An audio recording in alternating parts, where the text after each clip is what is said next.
networking for many years, networking with a lot of people. And before I had a coach, before my business coach, I had no idea. If you asked me 2 years ago, how many people do you network with? I would have absolutely no idea. I would say, yeah, maybe 50 people a month. Now I have my KPI spreadsheets where I have how many people did I network with? How many one-on-ones did I have? How many podcasts did I have? How many podcasts did I record? How many times did I speak with a reporter and all of this stuff? And then, of course, the output. So that's the input. And the output is how many Google Analytics, how many people visited our website, and how many clients did we get from that, and how much revenue. I love that you track your KPIs. I network with about 250 people a month, and I have on average 35 one-on-ones.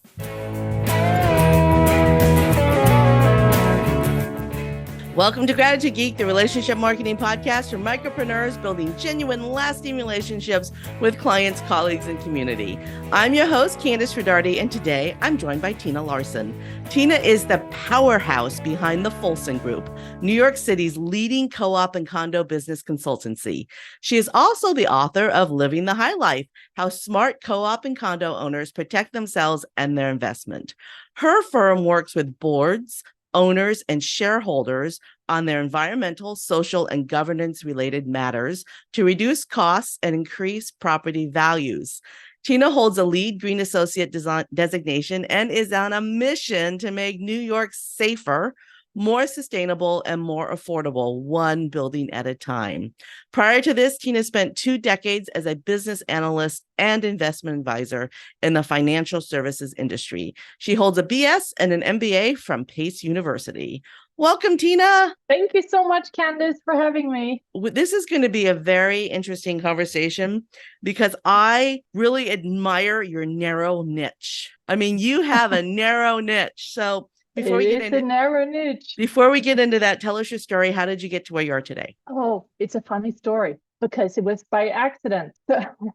So I come from a finance background, and I was analyzing multi-billion-dollar companies for the purpose of investing my clients' money or our clients' money. In doing that, I was analyzing all kinds of numbers, right? What's the best investment? We bought a co-op. In our co-op, after a few years living there, we went like, why is the maintenance increasing so much every year when there's no inflation, and when they're saying that the increase is only to cover the increasing cost? It was increasing at 5% per year for the last 10 years. So we went like, this doesn't even make sense.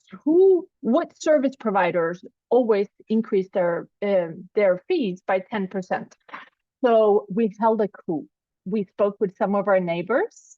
Yeah, very exciting. We spoke with some of our neighbors who felt the same way. And we all got together and we organized a coup, took over the board. And for full disclosure, I'm not on the board. My husband is on the board, and he's now the board president. But what happens is that you can only be one board member from each department. So I couldn't be on the board, and we made a decision. And he's more diplomatic, shall we say? But the new board asked me, because of my analytical background, if I could find some savings. So I went out. I get the financial statements from other buildings that pretended to be a buyer. Probably our real estate friends probably don't like that too much, but. And once I had enough data, we made some phone calls, eliminated some services, renegotiated some contracts, and we were able to save our building in the first 3 years $340,000. Yes. Holy moly, guacamole. Okay, yes. So how did that lead to your business? So when I was out networking, you know how much everybody wants to meet another financial advisor? No. So instead of introducing myself as what I did as a profession, I introduced myself as I helped my co-op save $340,000. 1/3 of New Yorkers live in a co-op or a condo. Okay, so I walk into a room of 100 people, 30 of them on average should live in a co-op or condo. And a lot of people, they said to me, oh, can I introduce you to my board? And we started our business. We said, well, if there's that many people who want to introduce us. Why not? So basically, your expertise led to a need that led to a business. Yes, and you didn't even know the need existed. that's correct. So do you know the number off the top of your head, how much money you've saved co-ops over? Do you know the number? I did not have the exact number. In the beginning, I did. It's millions and millions of dollars. Oh, I'm sure it is. Mm-hmm. Wow. Yeah. Wow. And then you wrote a book, Living the High Life. I did that last year.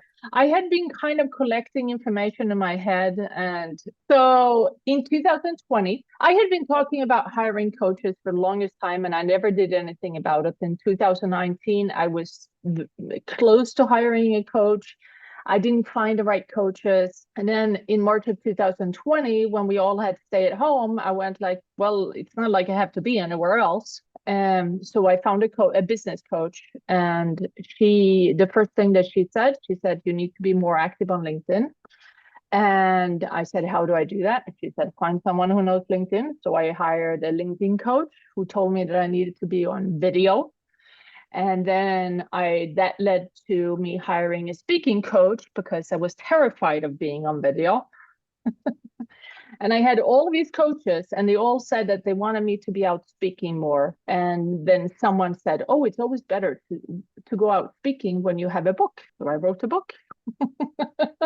So one thing, this is a case of one thing leading to another, leading to another, leading to another. So talk about your book. Who's your book for? The book is for anyone who lives in an HOA.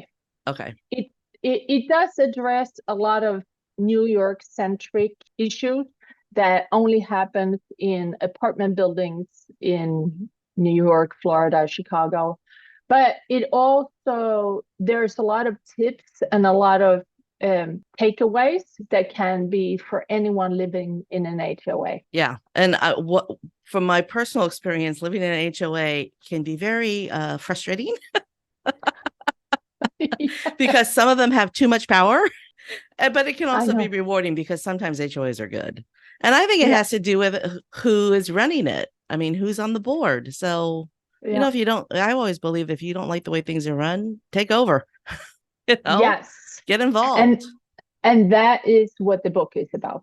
The book is about how to get involved, how to organize, to do that. Where do you start? And the different laws, there are bylaws and all the house rules and the governing documents of the HOA or co-op or condo.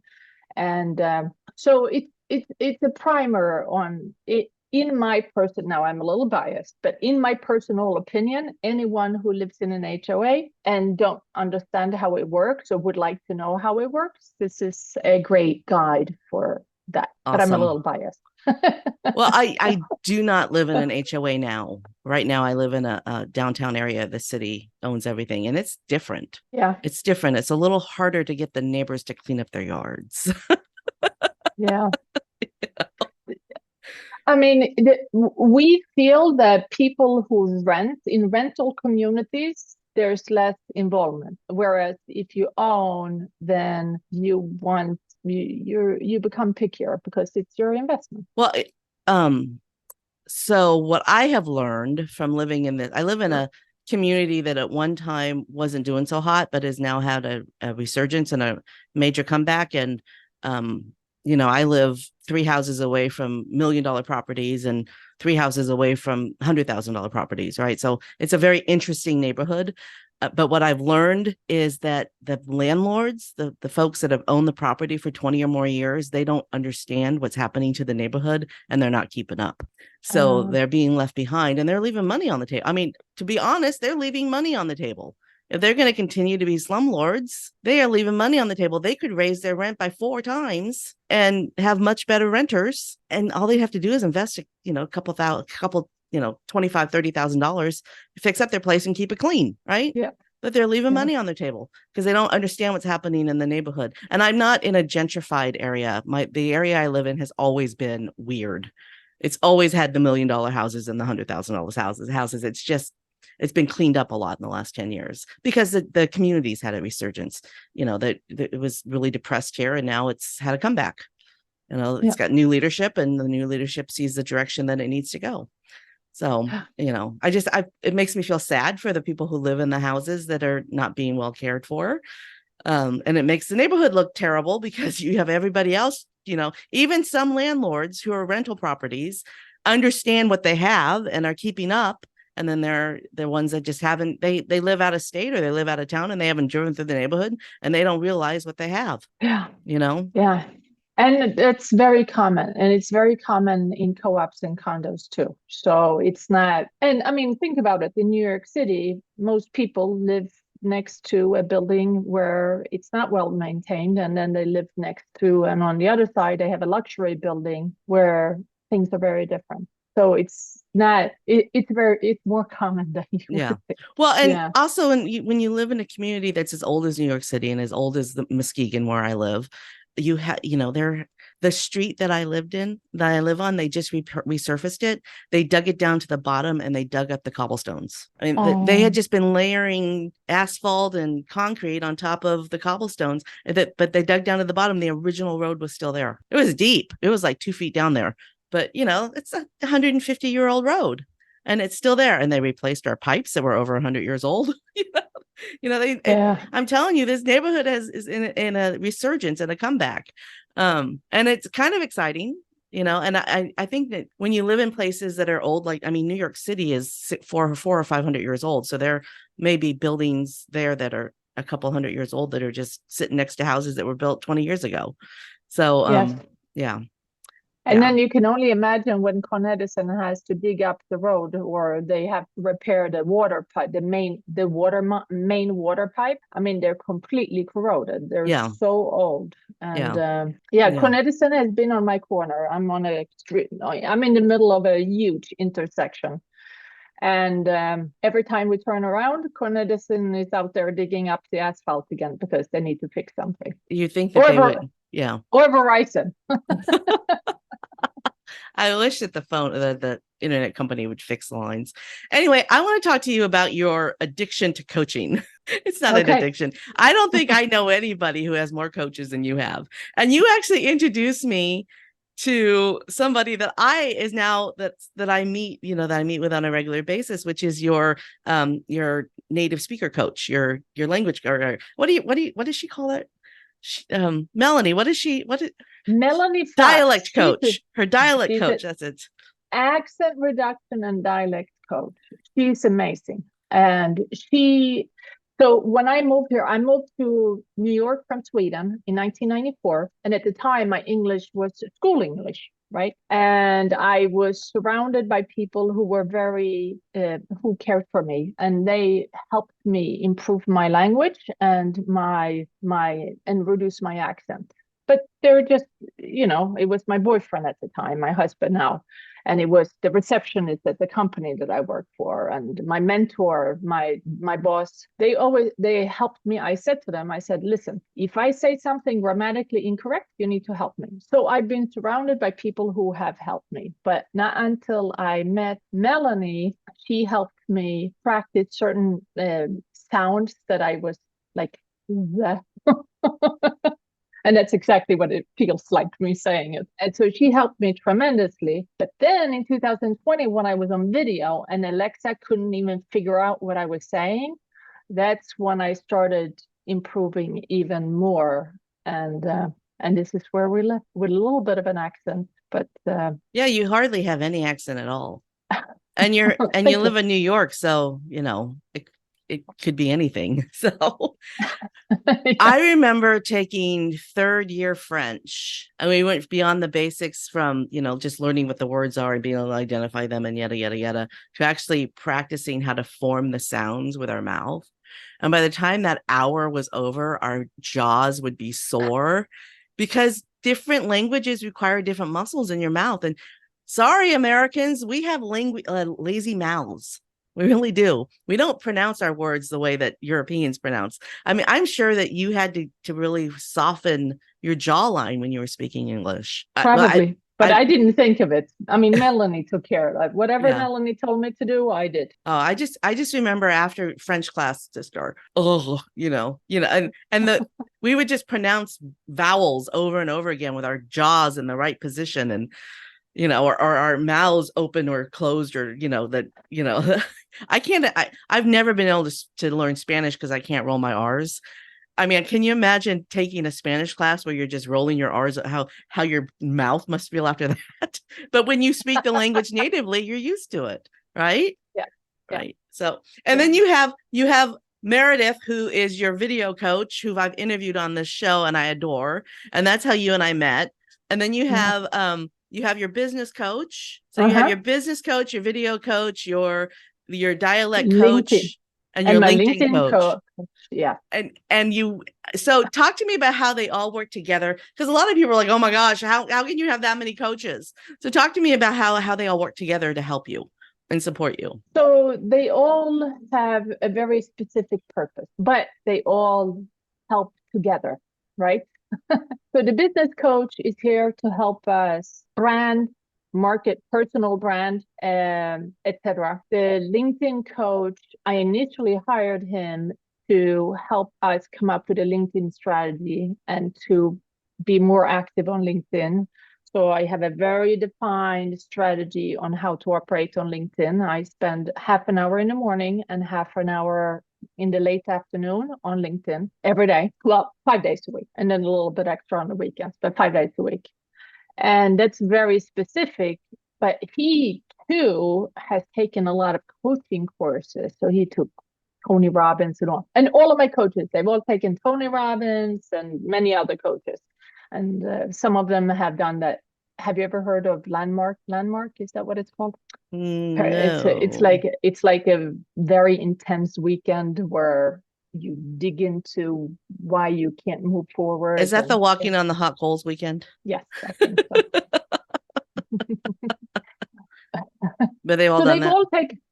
So they've all taken all of these coaching programs, and now I'm the beneficiary of them doing that, right? Because they have learned and then they have perfected their coaching style according to what they have learned from other coaches. And then Meredith is just fantastic. I have to tell you that if anyone told me a year ago that I would be able to do a 15-minute speech, which I held for my book launch party, and I would be able to memorize the whole thing, and I would be 100% confident and even have fun while doing it, I would have told you no. I started with her. I have been in her improv class for 2 years, and it's a weekly improv class. So I practiced with her, but then I hired her in the beginning of August last year for my November launch. And I worked one-on-one with her. And even in October, so I worked with her August, September, October. If you told me in October or 2 days before my speech, I would have said, ain't gonna happen. She is truly amazing. Wow. A link to that interview with Meredith will be in the show notes. She's pretty fun. So when you were taking improv from her, was it improv for comedy or improv for sales? For building confidence. Improv for confidence. I love what improv can do. I mean, people think about improv as whose line is it anyway, but there are so many layers to what improv can do. And I love people who are actually taking improv so they can become better sales people. You got to react. The yes and takes you everywhere. Yeah. Yeah. And she's a big proponent of yes and. Yeah. Yeah. And the improv has also helped me realize certain things like yes and. And to be more positive. All my coaches have helped me to become more positive. And I always thought to myself as a positive person, but apparently when you retrospect, probably not so much. So you've got the 4 coaches, you've got the book, you've got this practice that fell into your lap because you didn't know that people needed it until you did it. And everything sort of works together beautifully. What I love is that there's so many different niches for coaching. Like my niche is really narrow too. I help female solopreneurs who've had something really crappy happen to them with their business. It's a really narrow niche. Yes, your niche is co-ops. I mean, that's a really narrow their co-ops exist in a handful of cities, right? So it's a really narrow niche. You've got a public speaking coach, who helps you with your video. You've got a LinkedIn coach. You've got a dialect reduction coach. Those are really narrow niches. So talk to me about that. Yeah. And my LinkedIn coach, he has been coaching AI for since Oh, AI and that's came a out a year. whole new, Yes. So he's now, I also added, so he is my AI trainer. I love it. I love it. I've been teaching a lot of AI too. Just you because have. I'm an early adopter, I figured things out and I learn from other people, and people want to know, and they want to know where the best places are and what to do. And, I'm only digging into AI to help write. No, I'm not AI art and all that isn't, but you want to outline a good blog post. I'll teach you how to outline it so that it doesn't sound like AI wrote it, Anyway, go on. Yeah, but the AI, I have to say that it's become so. I started using it, I would say that December last year. And so my LinkedIn coach called me up and he said, listen, I know that you're always open to new ideas and new things.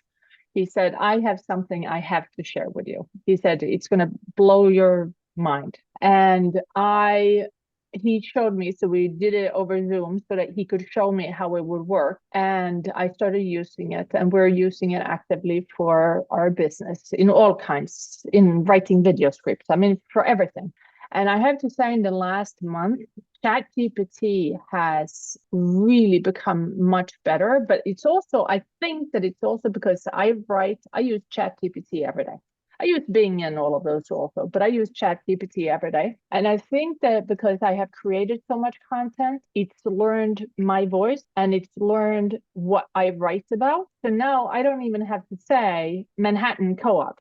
I just say, write a post for me today.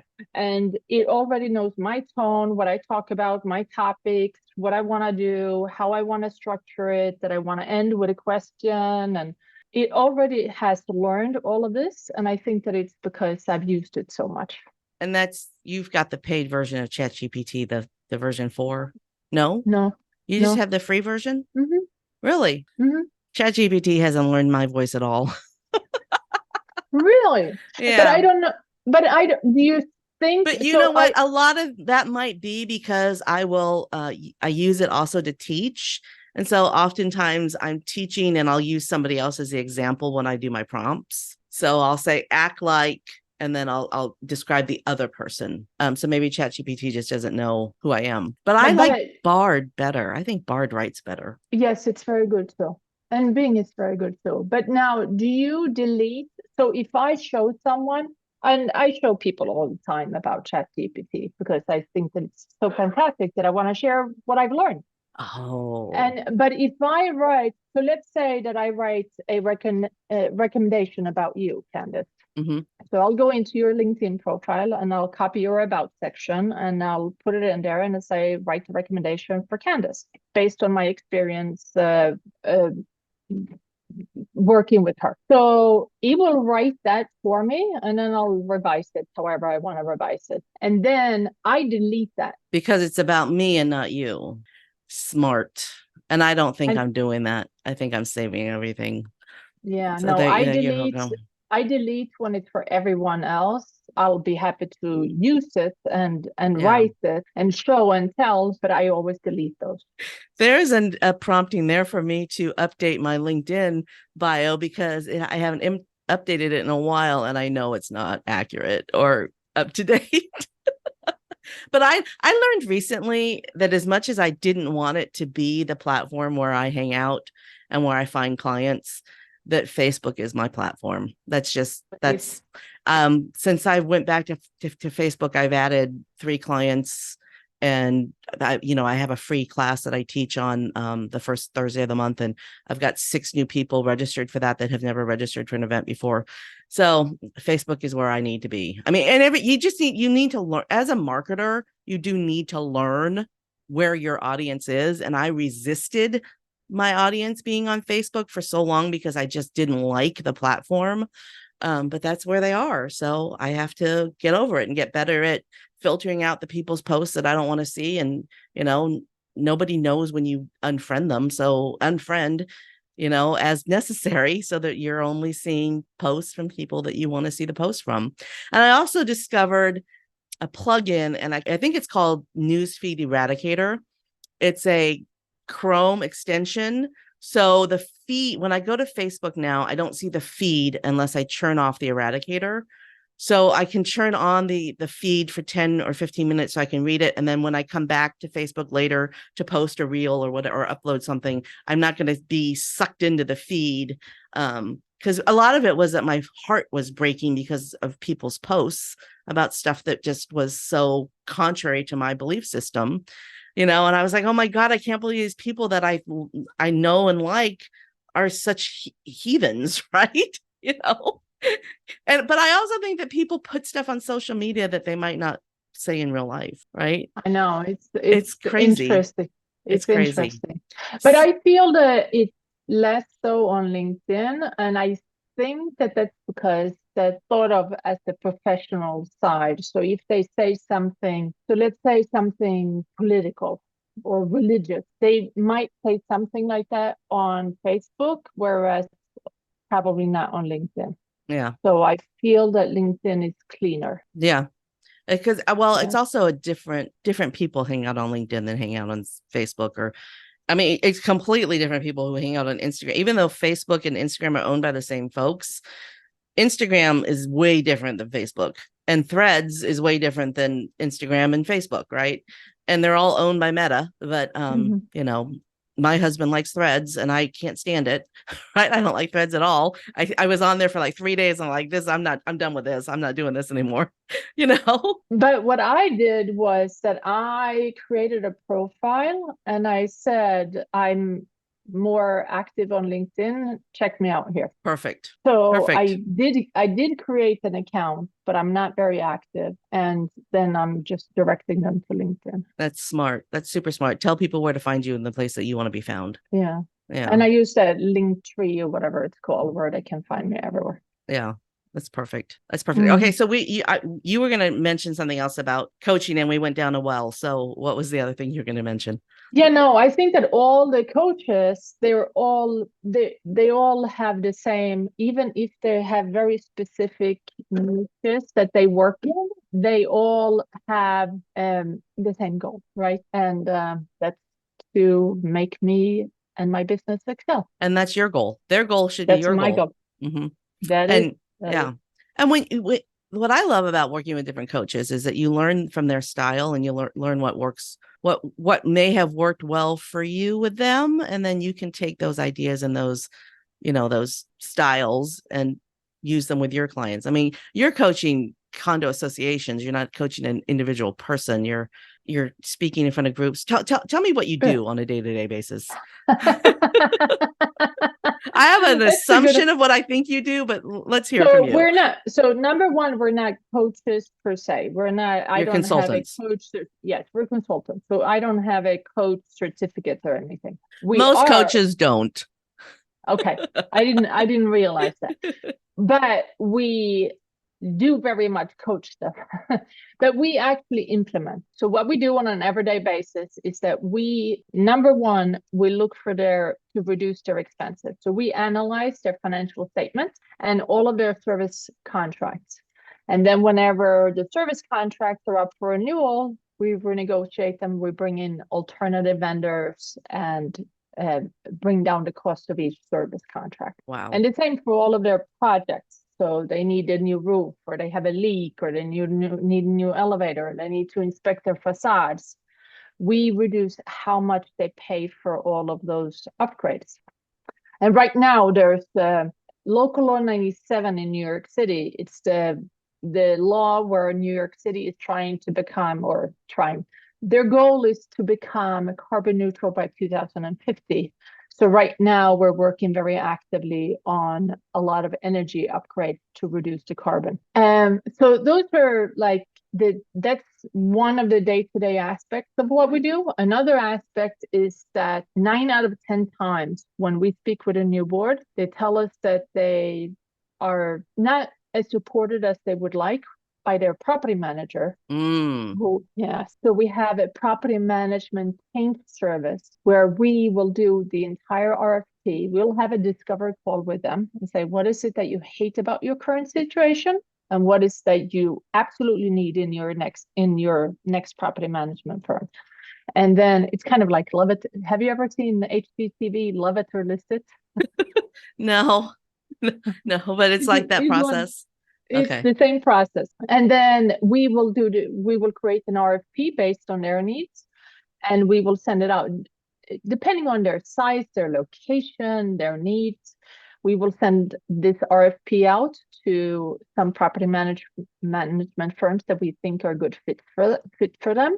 And then we will handle the bidding process and the interview process. We'll have a pre-interview with them to double check and to make sure that they understand what the needs are.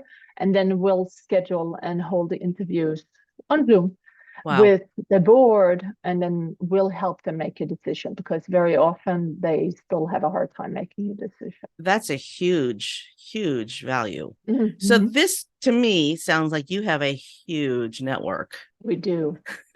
So talk to me about how you built your network. Networking for many years. Networking with a lot of people. And before I had a coach, before my business coach, I had no idea. If you asked me 2 years ago, how many people do you network with? I would have absolutely no idea. I would say, yeah, maybe 50 people a month. Now I have my KPI spreadsheets where I have how many people did I network with? How many one-on-ones did I have? How many podcasts did I have? How many podcasts did I record? How many times did I speak with a reporter, and all of this stuff? And then, of course, the output. So that's the input. Yeah. And then the output is how many Google analytics, how many people visited our website, and how many clients did we get from that, and how much revenue. I love that you track your KPIs. I love that. But I started recently. So I was in the coaching program for a while before I actually started. I did have my LinkedIn coach. He said right away, you need to track your LinkedIn activity. So I did that right away, but the KPIs for our business, I did not do. So I used it based on the December 2021. That was the baseline. So for 2022, I have the entire year, and now I have the entire year. I network with about 250 people a month, and I have on average 35 one-on-ones. So 250 people, meaning that you go to different networking groups and there's about 250 people in the room when you go, different people. Mm-hmm. And then you have 35 one-to-ones, which is more than one a day. Mm-hmm.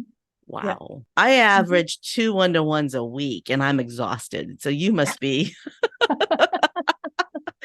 That doesn't include podcast interviews though. So yeah, you know what? Okay. So I want it for the audience. If you do not know what a KPI is, audience members, it's a key performance indicator. You have inputs and outputs. The inputs are the things that you can control, and the outputs are the results. You can't necessarily control the results. So what Tina was talking about is she can control how many times she networks, how many one-to-ones she has, how many interviews she has, how many, podcast appearances she makes. She can control that, but she cannot control the clicks on her website. But the clicks on her website will increase if she's doing all the things correct in the input side of it. Did I get that right, Tina? Yes, you did. That's if I was a coach, that's exactly how I would have said it. I got the concept down. Do I do it? I actually do track my one-to-ones. I do that. You do. Yeah. I don't track all of my KPIs though. I probably should, just to see, because it's I know that I have way too many podcast episodes recorded and that I should limit the number of podcast interviews I do every week or every month.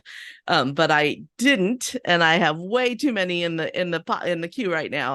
I am currently March 2024 is how far out I'm booked. Wow. So yeah, that's something that I need to control better. But think about it. Your podcast, I mean, that's basically a one-on-one. Yeah, it is. You're doing two things in one. Yeah. And a lot of times I don't have an interview with somebody until I've met them and I know I want to interview them. So you and I have met before.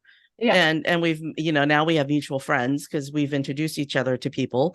So, there's a know, like, and trust, and there's a rapport during the conversation. But sometimes I'm interviewing somebody I've never met before. I've never even seen their face, and I don't know. Sometimes those interviews do go well, but I think that conversation is better when there's a little bit of a rapport. Okay, so what else do you want to talk about? Yeah, business, sales. Yeah. What's your insight into sales? I think I need a sales coach. I right now so this episode is 2 months ago. For the listener's sake, 2 months ago, I was going through the one-page marketing plan with my Robusta clients. That's my group coaching program.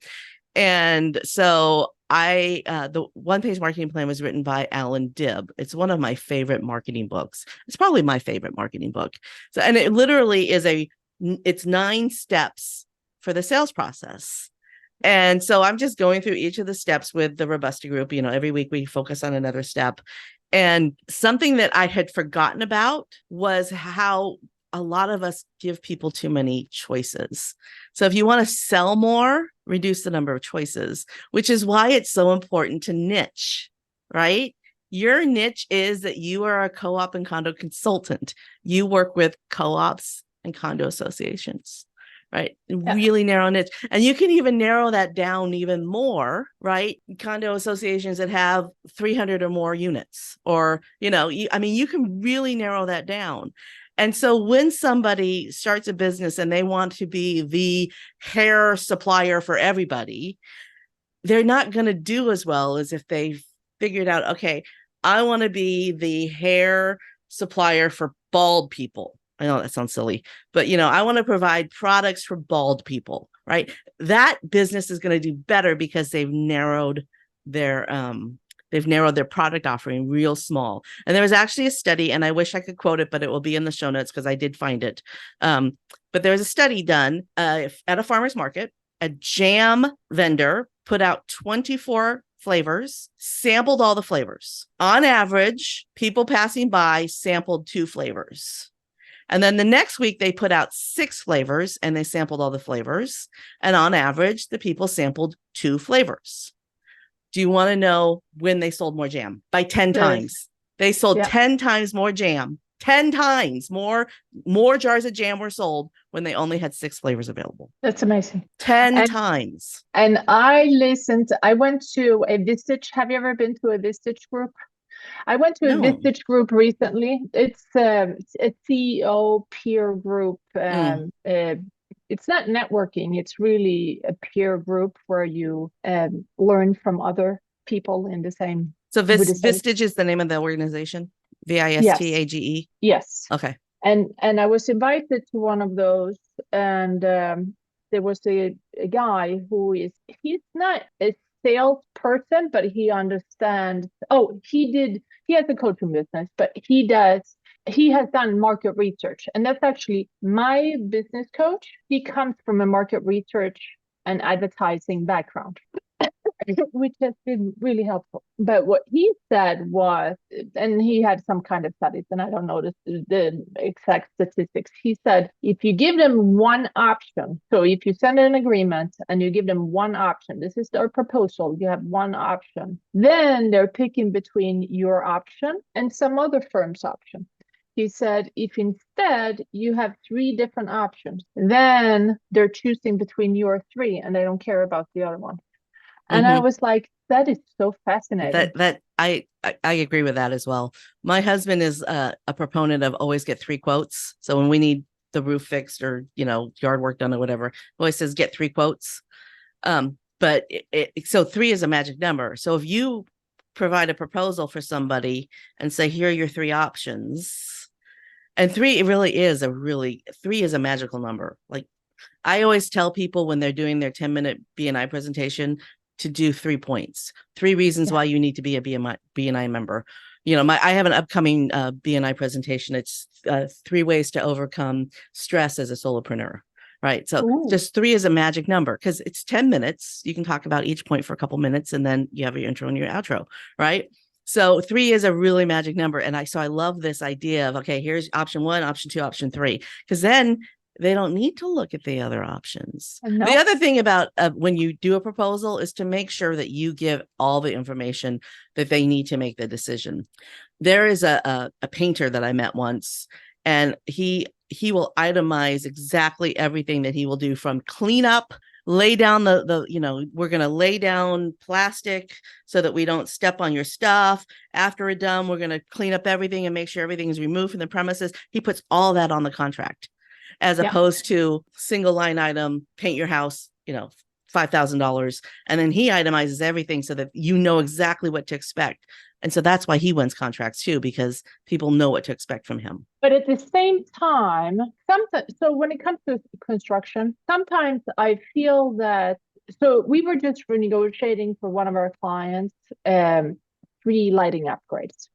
So they had 3 lighting upgrades. The lowest bid was $38,000. And then there were 2 bids that were between 100 and 110,000. And then there was 1 bid that was 150,000. They had 4 bids actually.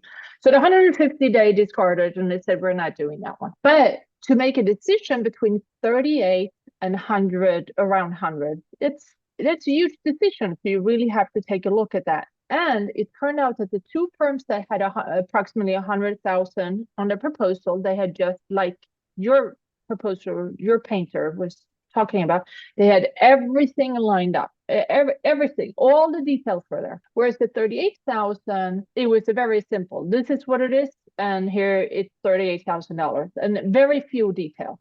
Now, because we're paid as a percentage of savings, so they had discarded the 38,000 because they said it doesn't even say what it is, and all we did was call the guy up and say, we need to know exactly what you're doing. And it turned out that they performed exactly the same services, only it was not in the contract. And that's where we are like, well, if this is a contractor, do you really expect them to specialize in creating a good contract? Or do you have to put a little trust out there?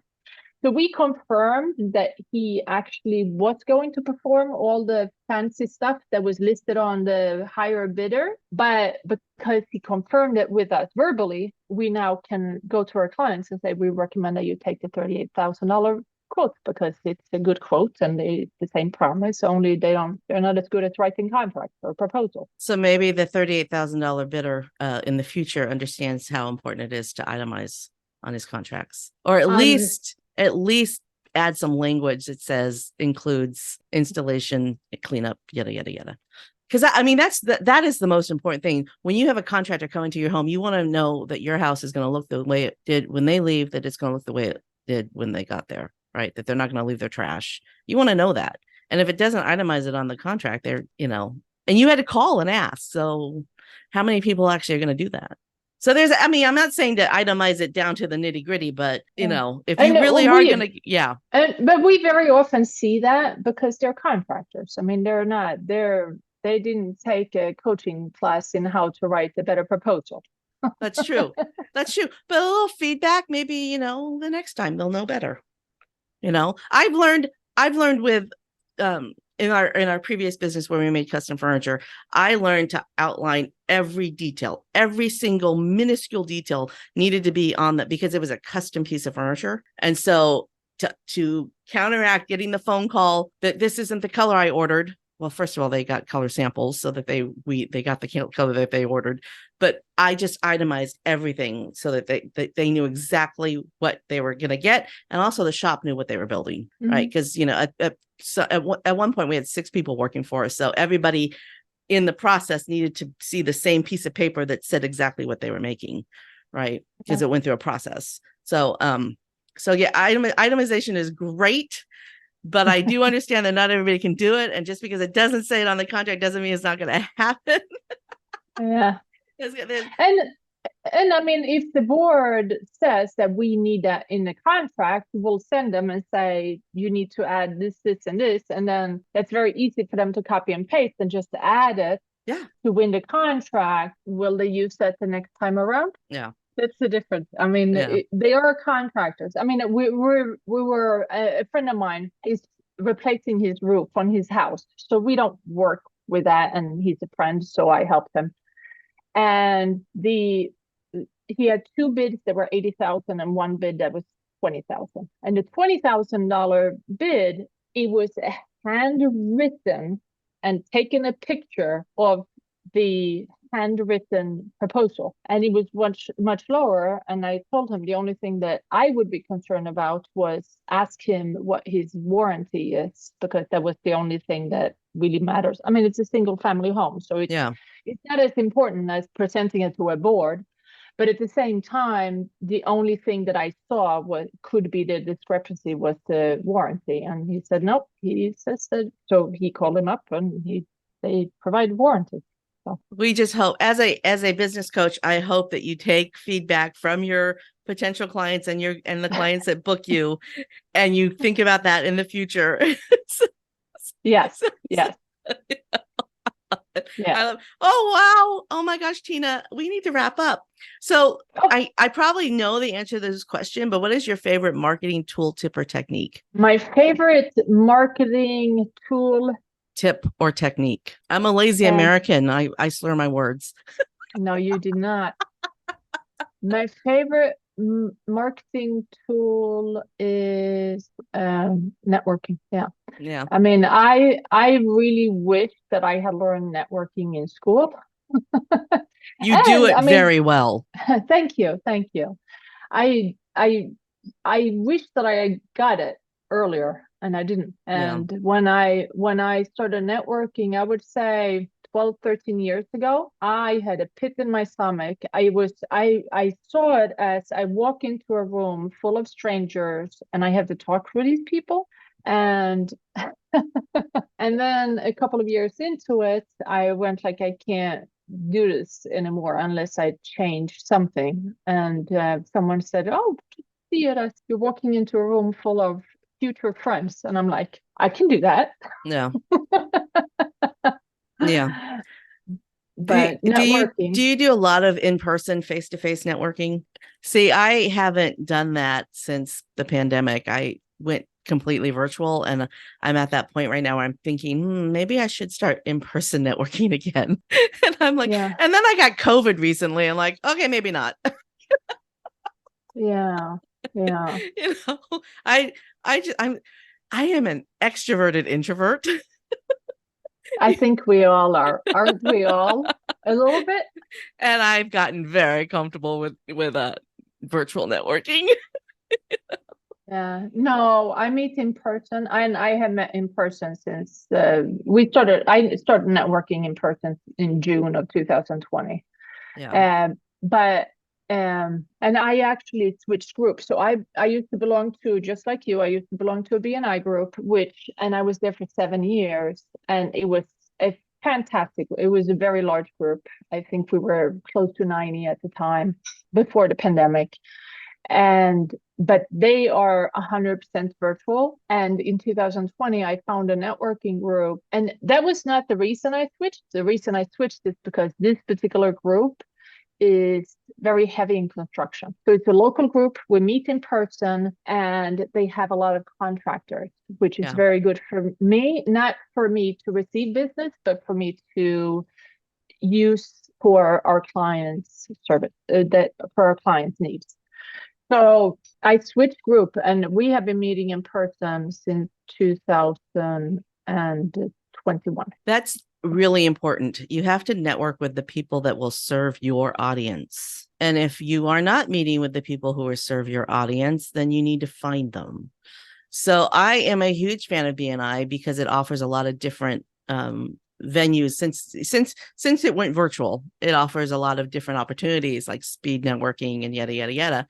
So what I did was I started a nationwide business to business power team, because I have a good number of clients in Canada. And, so it's not, I should do a North America power team for, BNI members in Canada. But the power team is fantastic because it brings people together from across, from New York City to Los Angeles, I like to say. And we never know who's going to be there every week. Or every other week. And it has broadened the network of everybody involved, because with the virtual world, with what, with the services I provide, this isn't true for you because you are New York City Central. You need to have the contractors, you need to have all that. But with the services I provide, it doesn't matter where somebody is. No. I can refer someone in New York City to someone in Los Angeles, and they can work together. Right. So I've just created little within the networking that I belong to, I've created what I need, right? I've created what I need, and it's been fantastic. And I am the number one referral passer in my chapter, and I also have the most one-to-ones in my chapter. So, but it's because I, on purpose, am looking to network with the people that I need to network with. And when that wasn't inside of my chapter, I decided to create it. Yeah. So I have a chapter as my home team. And then I've created, the away games, right? Yeah. I've created the away games. Very, very impressive. And power teams are so important. I have a mastermind group that I meet with on a regular basis with like-minded people that I've set up. So, and you've also did something really cool is you created a LinkedIn comment pod, which is I'd never even heard of before I met you. So that's something you did that's really cool too. That's from my LinkedIn coach. I would have never done it. But I have, and I'm in a lot of those pods. Yeah. What they're called? They're not called comment pods. They're called something else. Messenger, group messenger. Okay, yeah. LinkedIn pods or whatever, which is a completely another conversation. Can't have that conversation now. Ooh, holding the audience in suspense. Yes. I love it. All right, this is your moment of gratitude. For whom or what are you most grateful? I am grateful for my husband, who is 100% supportive of all my crazy ideas. Thanks for tuning in to Gratitude Geek, the relationship marketing podcast for micropreneurs, building genuine, lasting relationships with clients, colleagues, and community. If you enjoyed this episode, don't forget to subscribe and leave a review on Audible, iTunes, Good Pods, or your preferred podcast player. Our theme music is track 14 by Rev Brock and Soul Lily. Make sure to visit gratitudegeek.com for the show notes, where you can find links to all the groovy resources we've mentioned, including ways to connect with our guest, Tina Larsson. Stay groovy, my friends. Stay groovy, my friends.